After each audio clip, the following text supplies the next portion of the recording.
السلام عليكم ورحمة الله وبركاته. إن الحمد لله نحمده ونستعينه ونستغفره ونعوذ بالله من شرور أنفسنا ومن سيئات أعمالنا. من يهده الله فلا مضل له ومن يضلله فلا هادي له. وأشهد أن لا إله إلا الله وحده لا شريك له وأشهد أن محمدًا عبده ورسوله. يا أيها الذين آمنوا اتقوا الله حق تقاته ولا تموتن إلا وأنتم مسلمون. يا أيها الذين آمنوا اتقوا الله وقولوا قولا سديدا يصلح لكم أعمالكم ويغفر لكم ذنوبكم ومن يطع الله ورسوله فقد فاز فوزا عظيما. يا أيها الناس اتقوا ربكم الذي خلقكم من نفس واحدة وخلق منها زوجها وبث منهما رجالا كثيرا ونساء. واتقوا الله الذي تساءلون به والأرحام إن الله كان عليكم رقيبا. أما بعد فإن أحسن الكلام كلام الله وخير الهدى هدى نبينا محمد عليه الصلاة والسلام وشر الأمور محدثاتها فإن كل محدثة بدعة وكل بدعة ضلالة وكل ضلالة في النار. إخوة الإيمان، فقد أوصى النبي صلى الله عليه وسلم أبا ذر رضي الله عنه وصية عظيمة جليلة، وهي وصية له ولكل مسلم: من عمل بها عاش عيشة سعيدة وسلك طريقة رشيدة وكانت عاقبة أمره في الدنيا والآخرة عاقبة حميدة.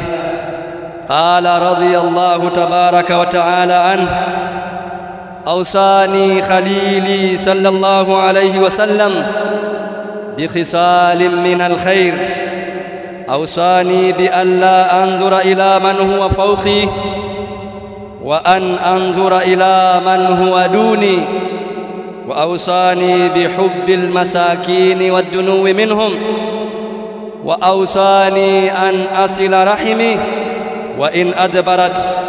وأوصاني أن لا أخاف في الله لومة لائم. وأوصاني أن أقول الحق وإن كان مرا.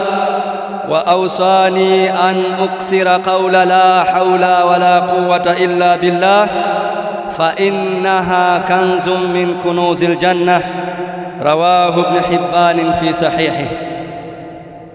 Baada ya kumhimidi Allah subhanahu wa ta'ala na kuzitaka sala na salam zimwendee kipenzi chetu na mtume wetu Muhammadin sallallahu alayhi wasallam, na kuhusieni pamoja na kuihusia nafsi yangu kumcha Allah subhanahu wa ta'ala.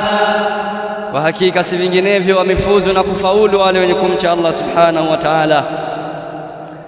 Enyi waja wa Allah, kwa hakika mtume wetu Muhammadin sallallahu alayhi wa ala alihi wasallam alimuhusia Aba Dharr radhiyallahu tabaraka wa ta'ala an wasia uliokuwa wa kheri, wasia wenye mambo yaliyokuwa mazuri, wasia ambao ulimwacha Aba Dharr na masahaba wengine na sote katika Waislamu katika njia nzuri iliyonyooka, njia ambayo aliyoiacha mtume wetu Muhammadin sallallahu alayhi wa ala alihi wasallam. Alimuhusia Aba Dharr mambo manne.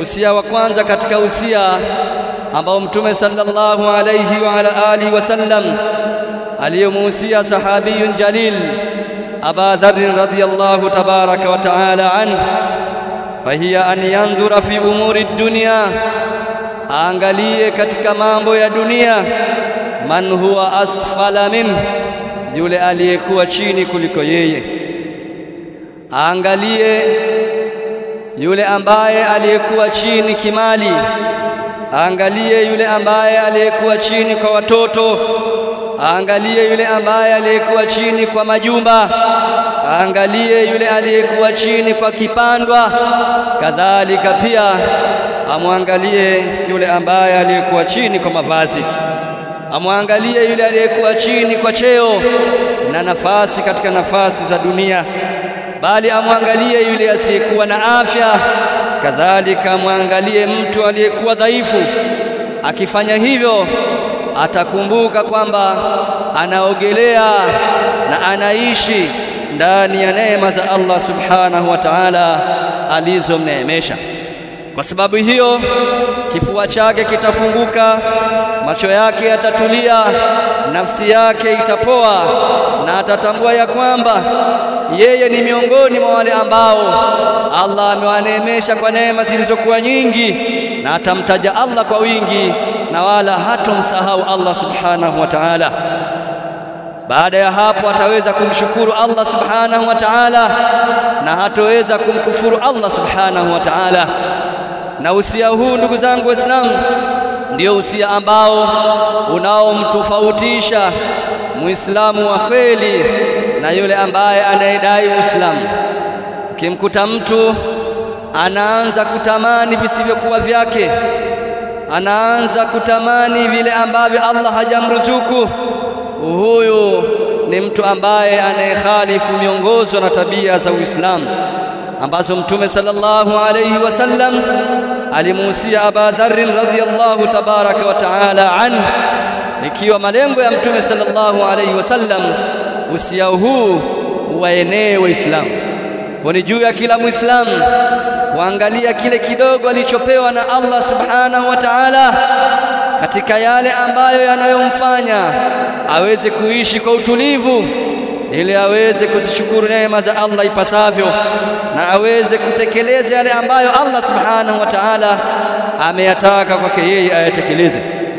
Usia namba 2 katika usia ambao Mtume sallallahu alayhi wasallam alimuhusia Abu Dharr radhiyallahu tabaraka wa ta'ala anhu, alimuhusia kuhusiana na hubbul masakin wadunu minhum, kuwapenda maskini na kuwasogelea maskini. Kuwapenda maskini ndugu zangu Waislamu ni namna gani? Kuwapenda maskini ni kule kuwakurubia watu hawa na kuwafanyia yale ambayo yatakayopelekea maskini hawa wajione kwamba katika jamii fulani wanaoishi na watu wanaowashinda kipato watakuwa wana uwezo wa kupata kile ambacho wangekuwa wanakitafuta, kama si wale watu wenye kipato wasingeweza kukipata. Na jambo hili ndugu zangu Waislamu linapatikana kwa wale wenye kumwogopa Allah subhanahu wa ta'ala, kwa sababu jambo la kuwapenda maskini haliwezi kupatikana kwa tajiri, kwa sababu maskini hana jambo ambalo litakalomfanya tajiri ampende. Ni kitu gani kitakachomfanya tajiri ampende? Ni kule kumcha Allah subhanahu wa ta'ala. Mtu yoyote aliyekuwa na uwezo, mtu yoyote aliyekuwa na mali, anatakiwa ajikurubishe kwa yule asiyekuwa na uwezo na asiyekuwa na mali, kwa sababu kitendo hicho ni katika yale yanayopelekea kumwogopa Allah subhanahu wa ta'ala. Ndugu zangu Waislamu, tuwe na wanyenyekevu kwa watu wasiokuwa na mali, na tujiweke mbali na kibri na kuwadharau watu wa aina hii, kwa sababu kufanya hivyo ni alama ya kweli, ni alama tosha ya kwamba wewe unampenda Allah subhanahu wa ta'ala na unamuogopa Allah subhanahu wa ta'ala. Usia wa 3 katika usia ambao Mtume sallallahu alayhi wasallam amemuhusia Abu Dharr radhiyallahu tabaraka wa ta'ala anhu ni silatur rahim wa in adbarat. Alimuhusia kuunga udugu hata kama utakuwa ni udugu wa bali, kuunga udugu, ule udugu ambao uliokatika, ule udugu ambao ndani yake kuna madhila, ule udugu ambao ndani yake kuna chuki, ndugu ambaye anayekufanyia mabaya, ndugu ambaye anayekutenga, huyo ndiye ambaye unatakiwa umuunge, kwa sababu silatul rahim min akhlaqil karima. Hakika kuunga udugu ni katika tabia zilizokuwa njema. Hakuna ambaye atakayekuwa na tabia ya kuunga udugu isipokuwa ukimchunguza mtu huyo utamkuta tabia zake ni tabia nzuri, bali kitendo hicho ni sababu ya kuungwa na Allah subhanahu wa ta'ala. Yeyote atakayeunga udugu Allah subhanahu wa ta'ala atamuunga, na yeyote atakayekata udugu Allah subhanahu wa ta'ala atamkata, na itakuwa ni sababu ya Allah kuondoa baraka katika mali zake. Kadhalika pia itakuwa ni sababu ya Allah subhanahu wa ta'ala kumuingiza katika moto. Na'udhu billahi min dhalik. aqulu ma tasma'un wa astaghfirullah li wa lakum. Alhamdulillahi ala ihsanihi والشكر له على توفيقه وامتنانه، واشهد ان لا اله الا الله وحده لا شريك له، واشهد ان محمدا عبده ورسوله الداعي الى رضوانه صلى الله عليه وسلم تسليما كثيرا. اما بعد، فاتقوا الله يا عباد الله واطيعوه وانيبوا اليه واستغفروه washkuruhu ala ni'amihi wala takfuruhu. Enyi waja wa Allah, nakuhusieni pamoja na kuhusia nafsi yangu kumcha Allah subhanahu wa ta'ala na kurejea kwake na kumtegemea yeye na mumshukuru katika neema zake. Kadhalika pia msimkufuru. Ikhwatul iman, baada an awsa an-nabiy sallallahu alayhi wasallam Aba Dharr radhiyallahu anhu بصلة الرحم وإن أدبرت، وأوصاه بقول الحق ولو كان مرا. بعد Mtume sallallahu alayhi wasallam kumuhusia Aba Dharr jambo la kuunga udugu, hata kama udugu ule utakuwa umekatika na ndani yake kuna mabaya mengi yale ambayo umefanyiwa na nduguyo au na ndugu zako. Mtume sallallahu alayhi wasallam alimuhusia Aba Dharr radhiyallahu anhu kusema ukweli hata kama ni mchungu. Katika kusema ukweli, ndugu zangu Waislamu, kunaingia jambo la kuamrisha mema na kukataza maovu. Nukta hii ni nukta ya msingi mno. Watu wanachukia wale wenye kuambia mazuri na wanawapenda wale wasiowaambia yaliyokuwa mazuri.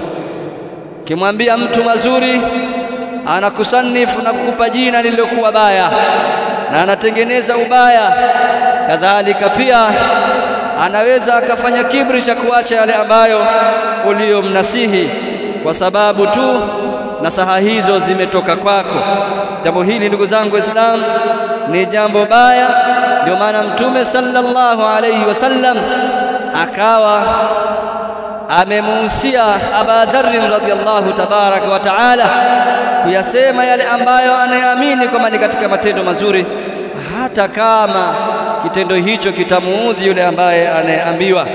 Kadhalika pia kusema ukweli unaingia katika jambo la kusema ukweli ndani ya biashara, katika kuuza na kununua. Sema ukweli hata kama ni mchungu. Biashara ni ya hasara, sema ukweli. Biashara ni ya faida, sema ukweli. Allah subhanahu wa ta'ala ataibariki biashara hiyo. Kadhalika kusema ukweli inaingia katika kutoa ushahidi mahakamani. Toa ushahidi wa ukweli hata kama ushahidi huo utakuwa unapelekea kumwathiri mtu katika watu wa karibu yako. Kufanya hivyo utakuwa umeuweka ukweli mahala pake. Kadhalika pia utakuwa batil umeiweka mahala pake. Kadhalika akamuhusia Mtume sallallahu alaihi wasallam Aba Dharr akithirishe neno la haula wala quwwata illa billah.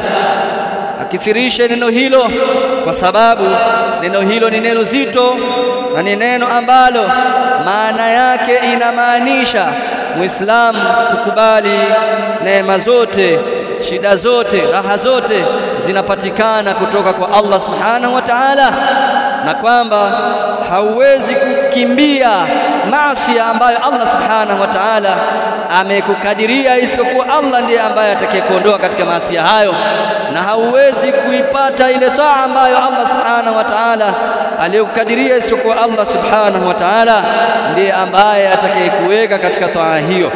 Kwa hiyo ukifahamu fadhila miongoni mwa fadhila za neno hilo, utaweza kulikithirisha neno hilo katika maisha yako, kwani lina fadhila nyingi. Miongoni mwa fadhila zake ni kanzu min kunuzil janna, ni mambo ya thamani au ni jambo la thamani katika yale mambo ambayo yatakayokuwa katika pepo za Allah subhanahu wa ta'ala. Bali yule ambaye atakayesema neno hilo, Allah subhanahu wa ta'ala kila atakaposema atampandia mtende katika pepo yake. Tunamuomba Allah subhanahu wa ta'ala atuwafikishe katika yale yaliyokuwa mazuri na atuweke mbali na yale yaliyokuwa mabaya.